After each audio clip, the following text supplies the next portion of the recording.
आप लोग जो ईवी स्कूटर यूज़ कर रहे हो एनएमसी बैटरी वाली, अब भूल के भी मत लेना, क्योंकि 2026 में ट्रेंड पूरी तरीके से चेंज हो चुका है। आप लोग को बता दूं कि एथर की जो रिश्ता है उन्होंने 2.9 से 2.7 तो किया था, बट अब शोरूम पे भी वो गाड़ी आ चुकी है, कस्टमर्स को परचेज भी कर रहे हैं और बहुत सारे लोग उसको ले भी लिए होंगे, बट उनको पता नहीं होगा कि उनके घर में जो एथर की रिश्ता खड़ी है वो अब एनएमसी बैटरी के साथ नहीं है, अब वो एलएफपी बैटरी के साथ है। कुछ दिन पहले मैंने एक न्यूज़ दी थी कि ओला इलेक्ट्रिक ने भी अनाउंस किया कि अब वो अपनी एनएमसी बैटरी जो कि 4680 सेल है उसको अब पूरी तरीके से हटा देंगे। उसके बदले वो कुछ और सेल लाने वाले 4600 सेल, उसमें आपको एलएफपी बैटरी की केमिस्ट्री देखने को मिलेगी, क्योंकि बैटरी थोड़ी सी और बड़ी होगी और हमको और अच्छा खासा पावर आउटपुट देखने को मिलेगा। उसके बाद आपको पता होगा कि ओबेन इलेक्ट्रिक पहले से एलएफपी बैटरी पर शिफ्ट कर चुका है। उन्होंने जैसे ही अपनी पहली गाड़ी बनाई थी वो एलएफपी बैटरी के साथ बनाई थी। टीवीएस iQube भी अब सोच रहा है कि हम भी अब एलएफपी की तरफ शिफ्ट करें, मतलब कि जितनी भी ईवी कंपनीज है ना, अब सब लोग मिल बांट के सोच लिए कि अब एलएफपी की तरफ ही शिफ्ट करना है।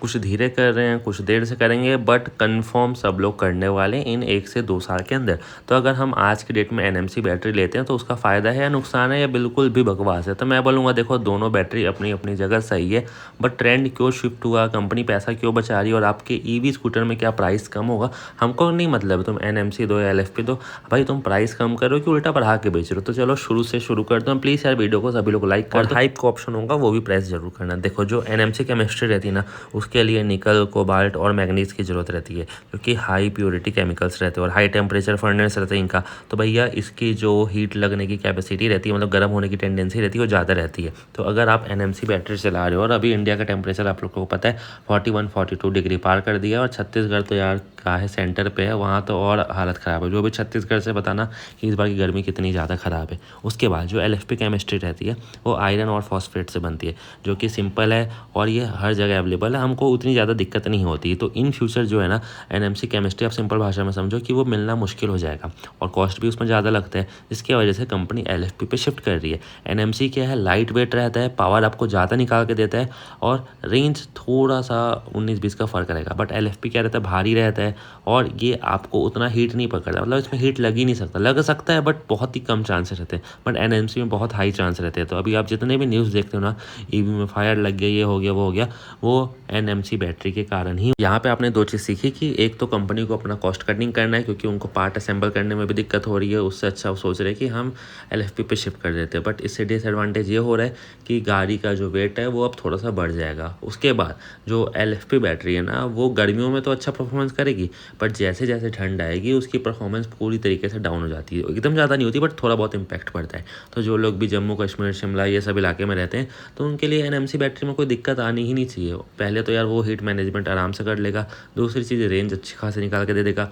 गाड़ी लाइट वेट रहेगी और अच्छा खासा पावर आउटपुट देखने को मिलेगा। और वहीं एलएफपी बैटरी क्या काम करेगा, ठीक ठाक चलेगा, बट कोल्ड वेदर की वजह से वो अपना परफॉर्मेंस खो देता है। बट इंडिया में मोस्टली जगह हीट ज़्यादा रहती है, तो एलएफपी बैटरी यहाँ के लिए एकदम सूटेबल है। और कंपनियाँ की मर्ज़ी है, अब कंपनियाँ हर एक गाड़ी में एलएफपी बैटरी देना चालू करने वाली इन फ्यूचर में। अब यहाँ पे चलते हैं मेन बात की तरफ, शॉर्ट में समझते हैं। सेफ्टी के लिए आपकी एलएफपी सेफ है, लाइफ किसकी ज़्यादा रहेगी, एलएफपी की ज़्यादा रहेगी। एग्जांपल से समझो, अगर आप एनएमसी बैटरी की कोई भी गाड़ी लेते हो, जो कि अभी इंडिया में वही चल रहा है, तो एलएफपी में भी एक ही दो प्लेयर बता रहा हूँ कौन कौन से।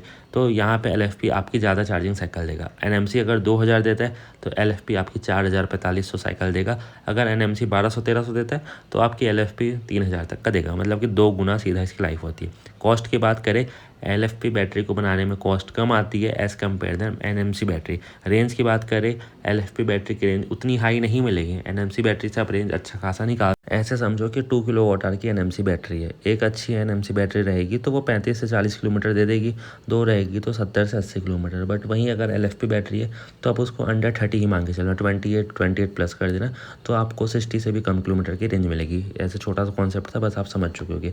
तो इसलिए कंपनियाँ शिफ्ट करी है। और सबसे इंपॉर्टेंट बात, इंडिया में अब पीएम ड्राइव सब्सिडी भी खत्म हो चुकी है, तो भैया गाड़ी की कॉस्ट ऑटोमेटिक 5000 बढ़ जाएगी। तो उसको मैनेज करने के लिए लोग एलएफपी में शिफ्ट कर रहे हैं। अभी क्योंकि टोटल आपके ऊपर डिपेंड करता है आप इंडिया में किस रीजन में रहते हो। ठंडे इलाके में हो तो एनएमसी वाली व्हीकल ले सकते हो और अभी जनरली वही चल रही है। बट एथर का जो ईएल प्लेटफॉर्म आएगा, ओला के अब अपकमिंग जितने भी स्कूटर आएंगे जो भी मैन्युफैक्चर होंगे सब एलएफपी के साथ होंगे। लोग धीरे से शिफ्ट करेंगे, बताएंगे तो कस्टमर डिमांड करेगा ना, भाई तुम तो एलएफपी पे शिफ्ट कर दिए, चलो हमारी प्राइस कम करके दो। बट इससे टोटल आपका ही फायदा है, आपको बिल्कुल भी चिंता करने की नीड नहीं है। अब आपका काम बनता है कि ये वीडियो को हर जगह फैला दो। और अब आप लोग बताओ आपको एनएमसी पसंद है, एलएफपी पसंद है, और लाइक कर देना, चैनल पर ना हो तो सब्सक्राइब।